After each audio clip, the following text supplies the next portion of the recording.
no Evangelho de Mateus, capítulo 22.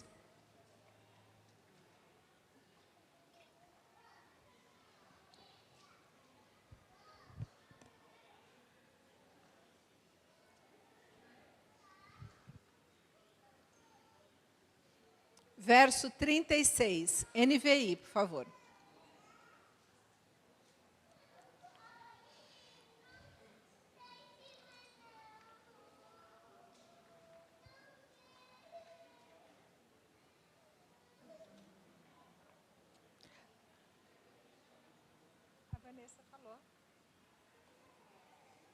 Mestre, qual é o maior mandamento da lei? Respondeu Jesus: ame o Senhor, o seu Deus, de todo o seu coração, de toda a sua alma e de todo o seu entendimento. Esse é o primeiro e maior mandamento. E o segundo é semelhante a ele: ame o seu próximo como a si mesmo. Então, o primeiro mandamento é amar a Deus sobre todas as coisas, com tudo o que somos, com toda a nossa alma, nós devemos amar a Deus. E o segundo é amar o próximo. Então, nós vamos falar exatamente sobre isso, sobre amar o próximo. O tema da nossa conferência é Somos Um, e dessa mensagem de hoje à noite é Somos um Corpo. Eu vou pedir para o Adalberto colocar alguns versículos aqui. Gostaria de fazer um combinado agora com vocês. Se você não está esperando nenhuma mensagem, nenhuma ligação urgente, coloque o seu celular no modo avião. Ok? Se você tiver com ele dentro da bolsa, não precisa, é só se ele estiver na sua mão. Tá? Ou modo avião, ou desligue. Vamos nos desligar nesse momento de todas aquelas coisas que possam nos trazer distrações. Então, o celular ligado, ele sempre acende uma luzinha lá quando chega uma mensagem. Aquilo lá se chama tentação. Porque se você vê aquela luzinha, você não vai resistir e vai querer ver quem te mandou a mensagem. Então, se você não está esperando nenhuma ligação, nenhuma mensagem urgente, e você vai usar o seu celular para usar a Bíblia ou para fazer anotação, então, põe no modo avião, ok? Amém? 1 João 4:7. O apóstolo João, ele é conhecido como o apóstolo do amor. Por que será, né? Vamos ver aqui alguns versículos, talvez a gente entenda porque ele é conhecido como o apóstolo do amor. Porque lá no Evangelho de João, quando ele se referia a ele falava assim: o discípulo que Jesus amava. Ele tinha a convicção, a certeza do amor de Deus sobre a vida dele. 1 João 4:7. Então, voltando aqui a falar sobre o amor ao próximo. Amados, amemo-nos uns aos outros, pois o amor procede de Deus. Aquele que ama é nascido de Deus e conhece a Deus. O verso 11. Amados, visto que Deus assim nos amou, nós também devemos amar-nos uns aos outros. Verso 12. Ninguém jamais viu a Deus.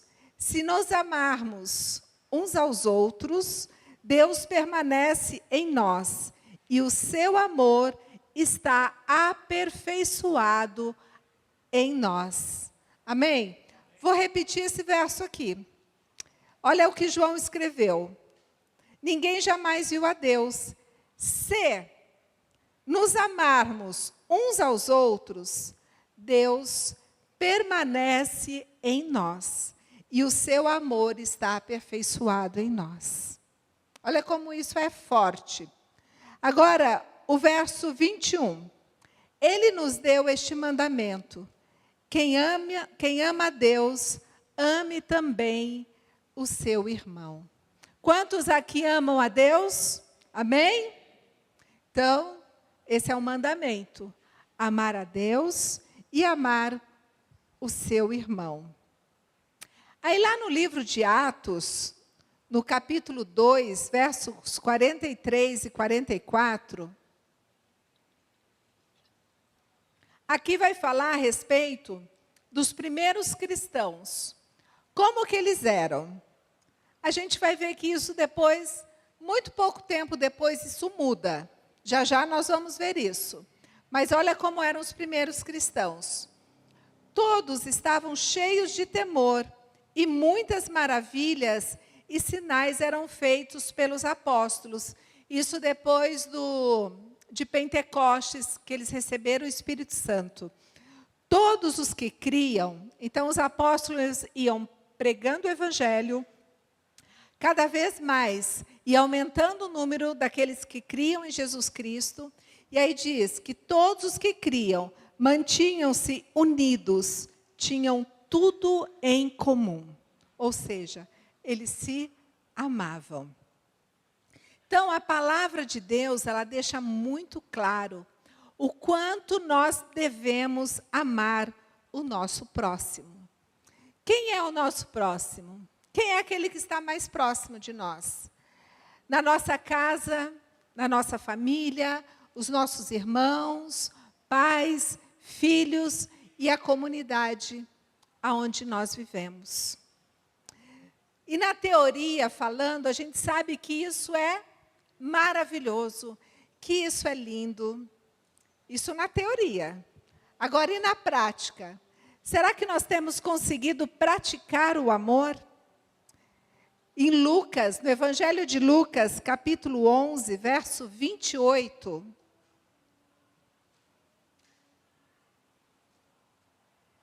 fala assim, Jesus falou, ele respondeu, antes felizes são aqueles que ouvem a palavra de Deus e lhe obedecem. Então, o amor é um mandamento. O Senhor fala que devemos amar a Deus e ao próximo. Amar ao mandamento. Então, feliz aquele que ama, feliz aquele que escuta a palavra e feliz aquele que obedece. Então, essas palavras a respeito do amor, elas não podem ficar apenas na teoria. Elas precisam também ser praticadas. Nós precisamos praticar o amor. E, às vezes, nós amamos os de fora, nós amamos aqueles com quem nós convivemos no trabalho, que são os nossos colegas de trabalho, colegas de escola, mas não amamos aqueles que estão próximos. Voltando lá em 1 João, no capítulo 4, verso 20, olha o que João escreveu. Se alguém afirmar, eu amo a Deus, mas odiar o seu irmão, é mentiroso. Pois quem não ama seu irmão a quem vê, não pode amar a Deus a quem não vê. Então, eu posso vir aqui na frente, dançar, pular, eu posso ministrar, eu posso cantar, posso levantar as mãos, declarar palavras de adoração aqui, igual nós declaramos, chamando o Senhor de digno, de santo, e aleluia, e glória a Deus. E aí eu viro para um irmão e falo, poxa vida, olha quem está aí. Ou seja, João deixou claro, se eu não amar o meu irmão, eu também não amo a Deus. E isso é muito sério. Isso é muito sério porque somos cristãos. Então, essa palavra não é para aqueles que estão lá fora, pulando carnaval. Essa palavra é para nós, que estamos aqui dentro. Amém? E hoje em dia tem uma gíria, né, que é um tal do ranço. Né? Alguém aqui conhece essa palavra ranço? É uma gíria que é usado quando alguém tem repúdio, antipatia por alguém, quando alguém tem desprezo por alguém, quando alguém tem sentimento de raiva por alguém, quando alguém tem nojo, quando alguém tem ódio, ou seja, ela é o oposto do amor. Se eu tenho ranço de um irmão, seja por qual motivo for, eu não estou amando esse irmão.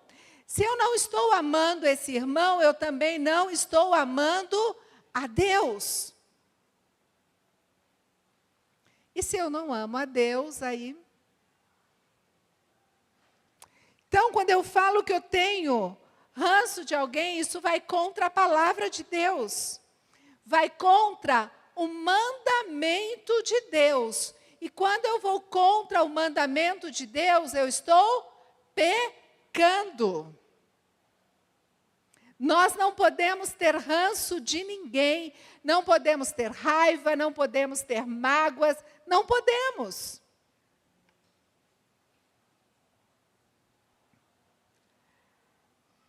E quem vai nos ajudar com isso? É o Espírito Santo.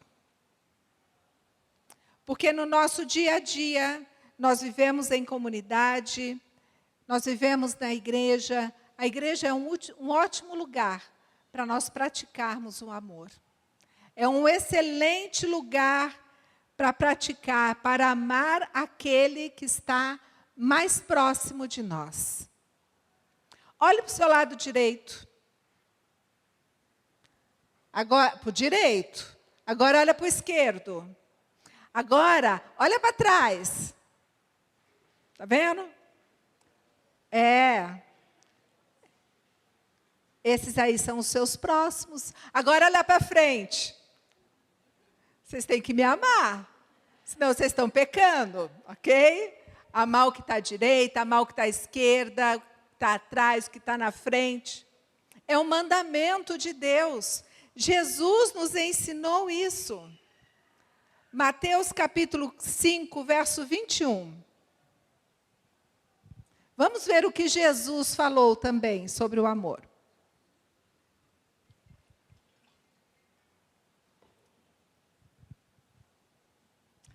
Vocês ouviram o que foi dito aos seus antepassados: não matarás, e quem matar estará sujeito a julgamento. Mas eu lhes digo que qualquer que se irar contra seu irmão estará sujeito a julgamento.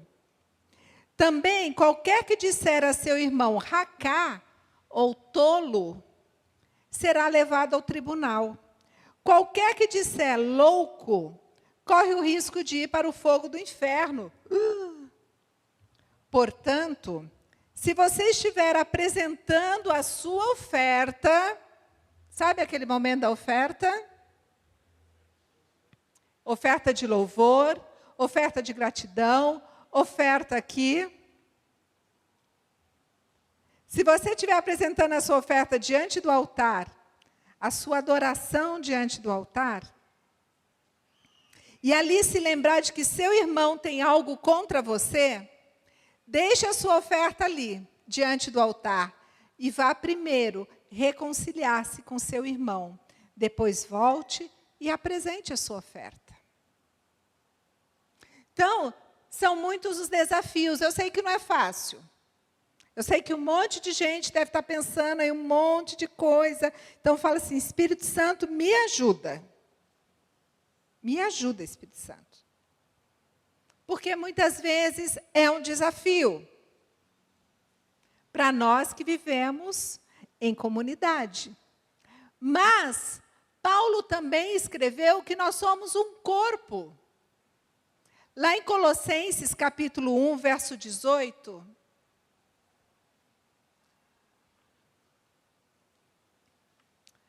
diz assim: ele, quem é ele? Jesus.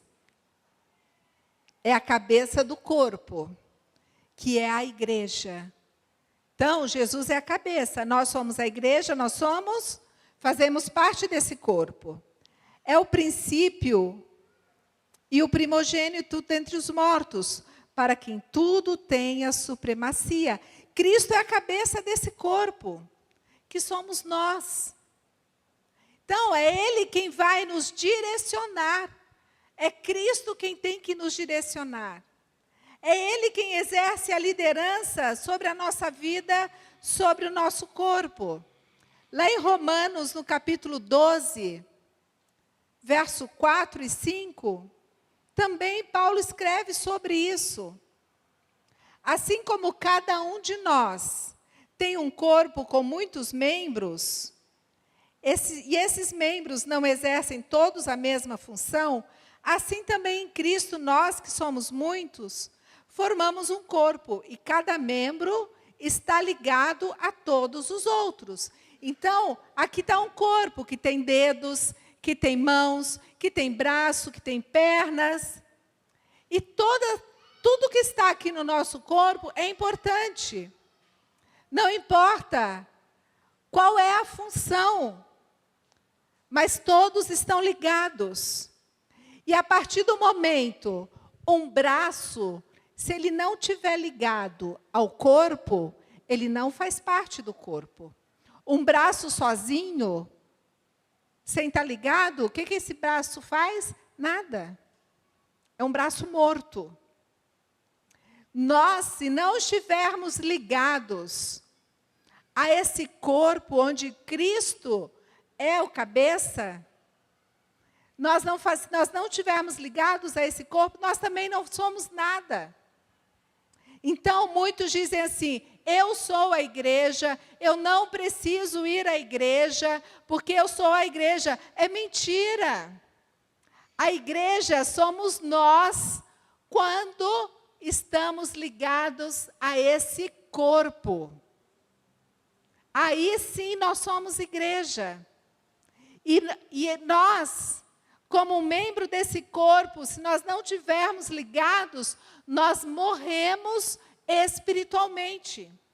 Não adianta falar, eu vou ficar lá, sozinha em casa, adorando em casa. Não, morre espiritualmente. Isso vai acontecer, porque acontece com todo mundo que a gente conhece que fala isso. Então, a igreja, nós cristãos, formamos esse corpo. Cada um tem uma função, cada um tem um dom. Mas o mais importante é o amor que nós devemos exercer uns para os outros. E nós só vamos conseguir cumprir esse propósito de Deus, o propósito nosso como igreja, quando nós verdadeiramente aplicarmos esse amor. E Paulo, ele escreveu uma carta aos Coríntios, falando a respeito da ceia do Senhor. E é interessante que muitos falam, né? A ceia, colocam regras. A ceia, a pessoa tem, para ceiar, tem que participar dessa igreja. Para ceiar, tem que ser batizado. Mas como o Camilo fala todo domingo de ceia, que não existe um lugar na Bíblia que fala sobre isso, mas existe um lugar muito específico que fala verdadeiramente o que é a ceia, que é 1 Coríntios, no capítulo 11.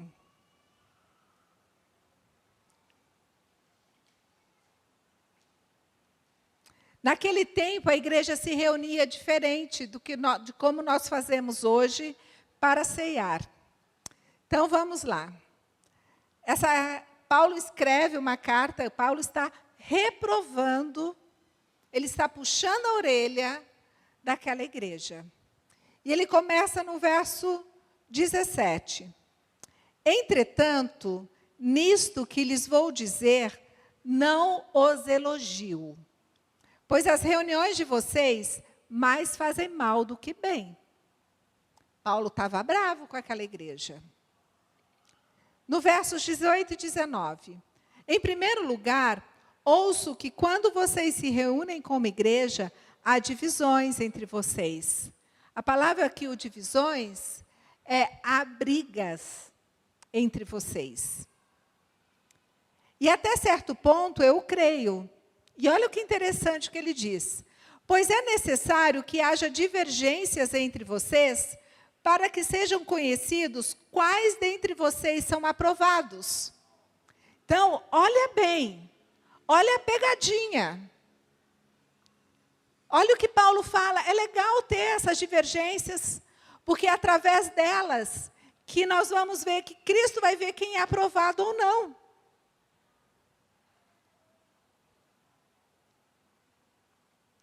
Então, no lugar deles celebrarem a ceia do Senhor, quando eles se reuniam, eles caíam em disputas ali uns com os outros, em brigas, contendas. Eu vou ler o 1 Coríntios agora, mas não precisa colocar aqui não, tá? 3:3. Porque diz assim, ó, porque ainda são carnais, porque visto que há inveja e divisão entre vocês, não estão sendo carnais e agindo como mundanos? Então, antes, Paulo já estava puxando a orelha daquele povo.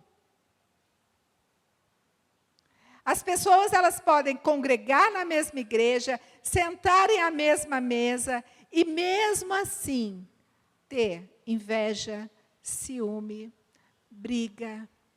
Ah, mas na igreja evangélica... Pois é, se você está vindo pela primeira vez numa igreja evangélica, desculpa, tomara que não tenha ninguém aqui vindo pela primeira vez, né? Tomara que não, porque, olha, eu vou contar, quando eu fui para a igreja, eu pensava que era todo mundo assim, tão perfeitinho, tão santinho. Uau, vou para um lugar agora onde todo mundo é perfeito. Pois é. Não é bem assim. Mas tudo bem. Como diz o Mateus, como diz o Giovanni, no fim vai dar tudo certo. Tá bom? Tudo vai dar certo.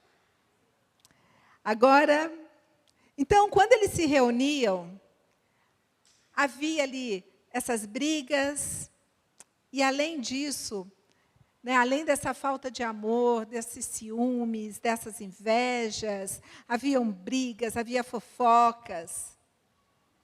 E era isso que Paulo estava condenando. E a ceia virou uma festa. Virou uma festa como se fosse uma festa mundana. E 11:20-22, Paulo escreve: quando vocês se reúnem, não é para comer a ceia do Senhor, porque cada um come sua própria ceia sem esperar pelos outros. Assim, enquanto um fica com fome, o outro se embriaga. Será que vocês não têm casa onde comer e beber?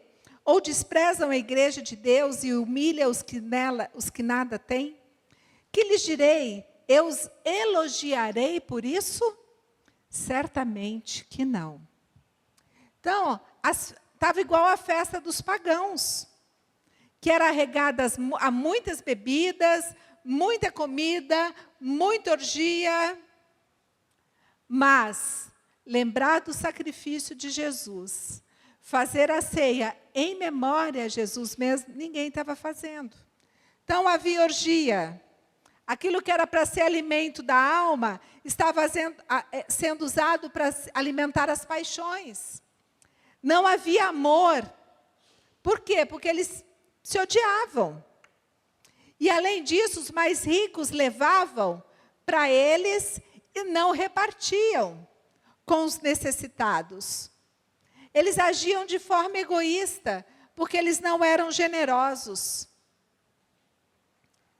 Aquilo que era para ser uma comunhão de amor, tinha se transformado em algo mundano. Não havia diferença entre a cultura do reino de Deus com a cultura do mundo. É isso que Paulo está falando. O verso 22, olha como ele fala, vou repetir. Será que vocês não têm casa onde comer e beber? Ou desprezam a igreja de Deus e humilham os que nada têm? Que lhes direi? Eu os elogiarei por isso? Certamente que não. Paulo estava dizendo para eles, vai embora, vá para casa, aqui não é lugar para isso, aqui não é esse o propósito. Verso 23. Pois recebi do Senhor o que também lhes entreguei. Que o Senhor Jesus, na noite em que foi traído, tomou o pão e, tendo graças, partiu e disse: isso é o meu corpo que é dado em favor de vocês. Façam isso em memória de mim. Da mesma forma, depois da ceia, ele tomou o cálice e disse: este cálice é a nova aliança no meu sangue. Façam isso sempre que o beberem em memória de mim. Que foi aquilo que Jesus falou na última ceia. Porque sempre que comerem deste pão e beberem deste cálice, vocês anunciam a morte do Senhor até que ele venha.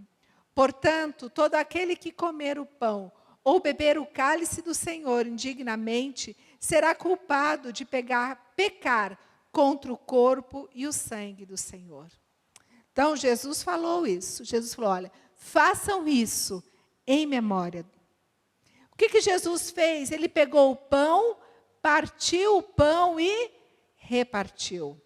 Jesus não pegou aquele pão e ficou ali comendo sozinho. Ele repartiu. Isso, Jesus fala, façam isso em memória de mim. Quando vocês forem tomar a ceia, então, qual o grande mistério da ceia do Senhor? É partir e repartir.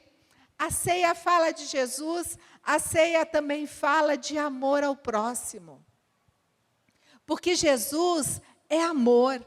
E se nós somos a imagem e semelhança dele, nós também devemos ser amor. É exatamente o que a ceia nos ensina. A ceia, ela fala de perdão, ela fala de generosidade, de amor, do amor ágape. Sabe aquele amor que está lá em 1 Coríntios 13, a partir do 4, que fala, o amor é paciente. É esse amor que nós devemos ter com o nosso irmão. O amor é bondoso.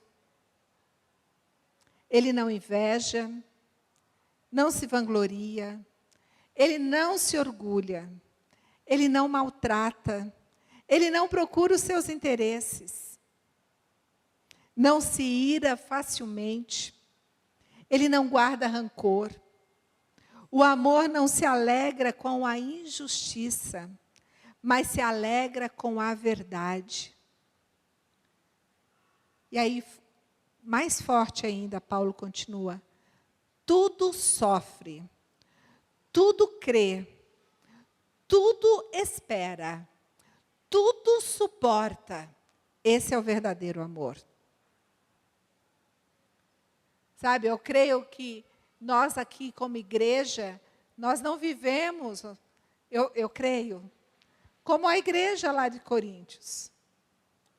Não estamos vivendo aquilo. Mas será que em nosso coração não existe uma mágoa de alguém? Não existe uma ferida? Não existe um rancor? Não existe um ranço? Será que não existe?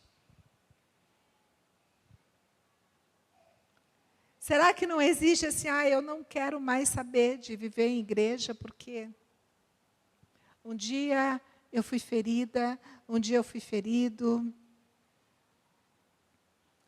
Sabe, muitas vezes, nós somos feridos, e a pessoa que nos feriu, ela nem sabe que nos feriu. Foi algo assim, que aconteceu. Não foi por vontade própria, às vezes uma palavra infeliz que a gente fala, no momento que a gente não está muito bem. Às vezes uma falta de sorriso, uma falta de um abraço. Então, nós precisamos refletir como está o nosso coração hoje. A pastora Fernanda hoje falou que o Senhor não nos fez para vivermos isolados. O Senhor nos fez para vivermos em comunidade. O Senhor nos fez para sermos um corpo, no qual Ele é o cabeça. Foi para isso que Ele nos fez. O isolamento, ele mata espiritualmente.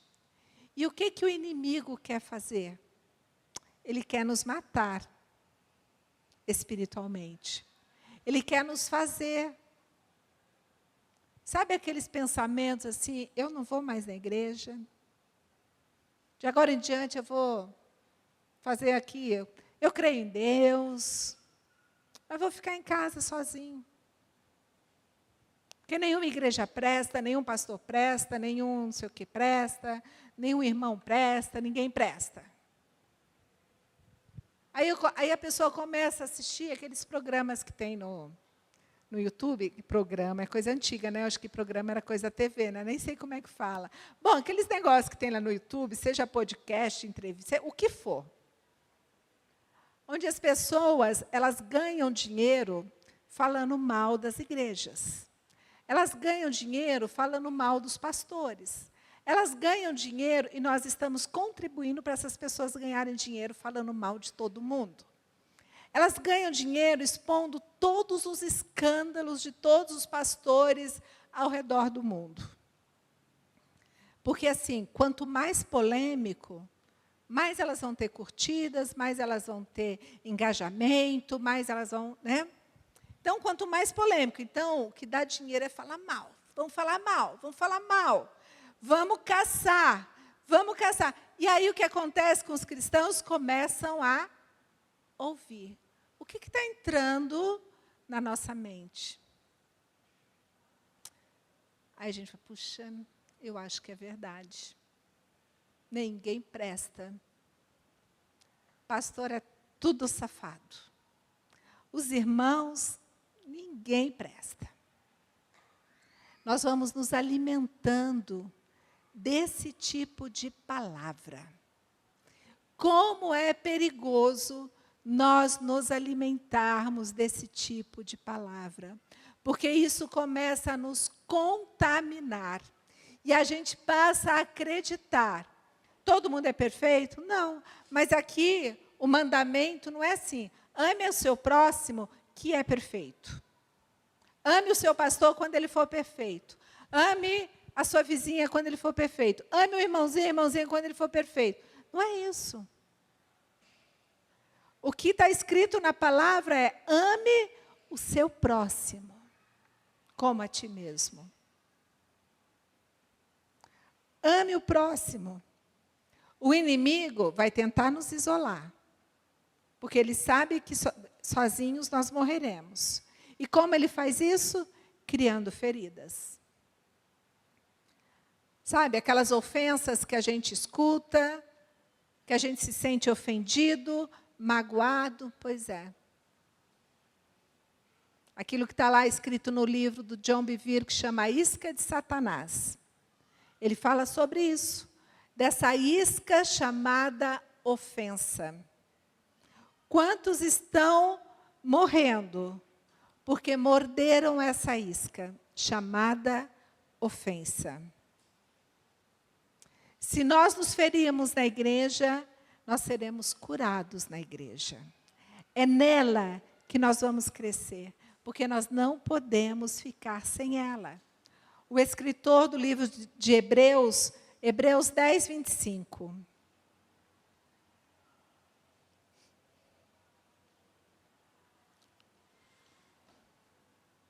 Diz assim: não deixemos de reunir-nos como igreja, segundo o costume de alguns, mas encorajemo-nos uns aos outros, ainda mais quando vocês veem que se aproxima o dia.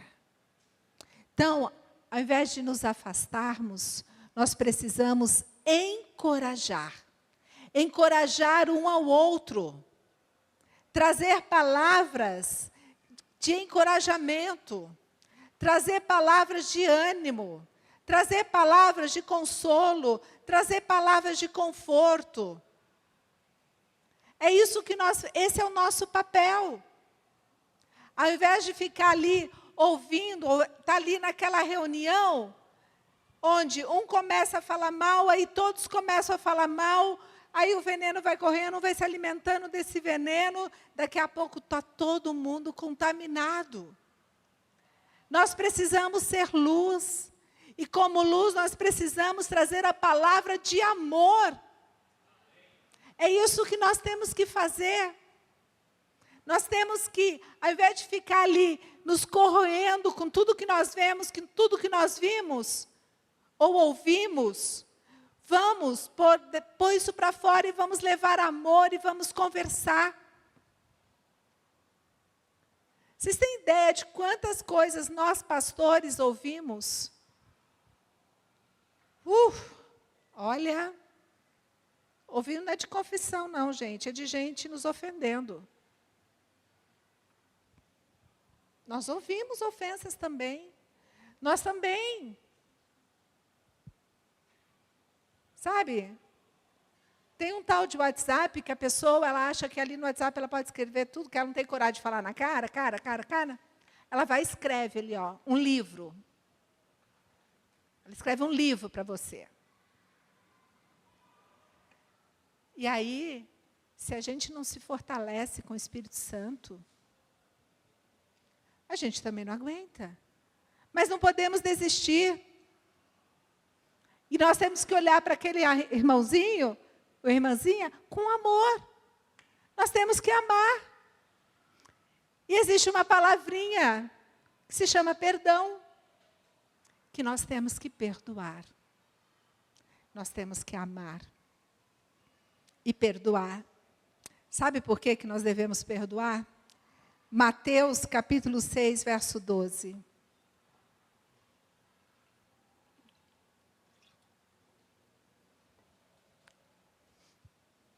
Mateus, se você quiser vir, pode vir, tá? Mateus 6, 12. Perdoa as nossas dívidas, assim como perdoamos aos nossos devedores. Então, nós vamos perdoar assim como nós perdoamos.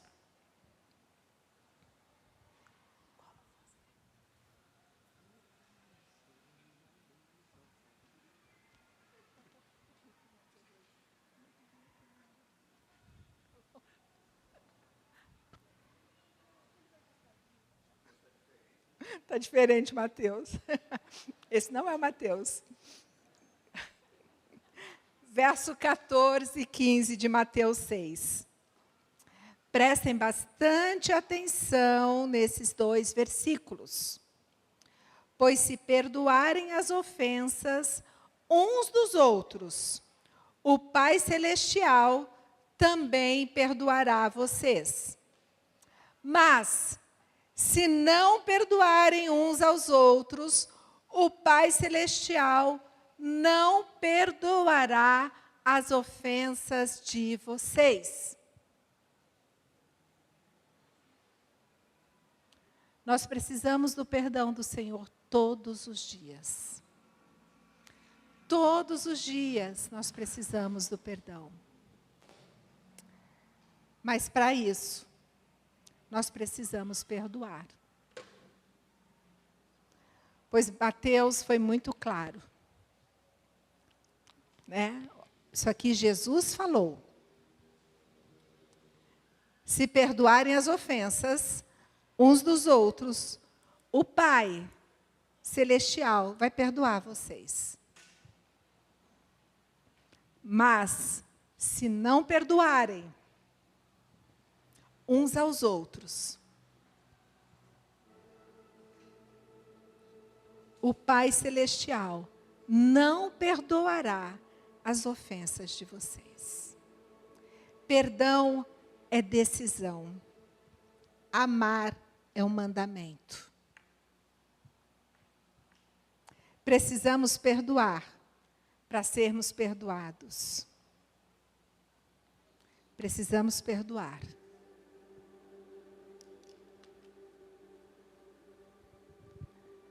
Perdão. Não importa o que fizeram. Sabe, quando a gente faz algo para alguém, a gente não pode fazer esperando gratidão. Porque se a gente for esperar gratidão, a gente vai se frustrar. Sabe? Então, muitas vezes, a gente tem uma mágoa de alguém que não foi grato. Mas nós devemos perdoar. Muitas vezes, nós temos ali no nosso coração uma mágoa um rancor. E nós não estamos conseguindo amar. Mas o Senhor nos ensina a amar. Jesus, Ele não pede nada para nós que nós não possamos fazer. Não existe nada que Ele pede para nós que é impossível. Por isso Ele deixou o Espírito Santo. Porque o Espírito Santo vai nos ajudar. Ele vai nos ajudar a perdoar. Ele vai nos ajudar a amar. Ele vai nos ajudar. O Espírito Santo. Sabe, essa palavra não é uma palavra direcionada para ninguém, mas é uma palavra para a igreja. É uma palavra para mim, é uma palavra para você. Para sabermos se nós estamos numa conferência que somos um, isso não pode simplesmente ser mais um. Tem que ser algo que vai trazer transformação na nossa vida. Tem que ser algo que vai trazer mudança na nossa vida. Quem hoje nós precisamos perdoar? Quais são as atitudes? Sabe, amar além de mandamento, é uma ação. Quais são as atitudes que eu preciso mudar? Porque às vezes eu amo, mas não estou demonstrando. Então, o que eu preciso mudar para demonstrar esse amor? O que eu preciso fazer para demonstrar o quanto eu amo o meu próximo? Porque nós precisamos demonstrar. Porque muitas vezes, quando nós não demonstramos, nós magoamos. Peço que você feche os seus olhos. Peça para o Espírito Santo que está aí dentro de você sondar o seu coração e Ele falar para você: existe algo,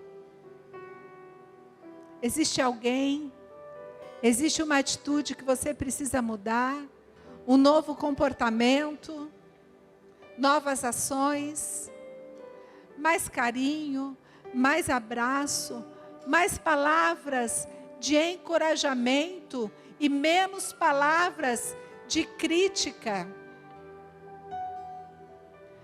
Mais palavras de mansidão e menos palavras de ira.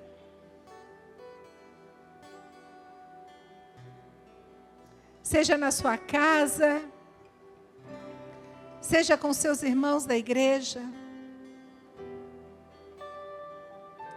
O que estamos fazendo com esse nosso corpo, que é a igreja, onde Cristo é a cabeça.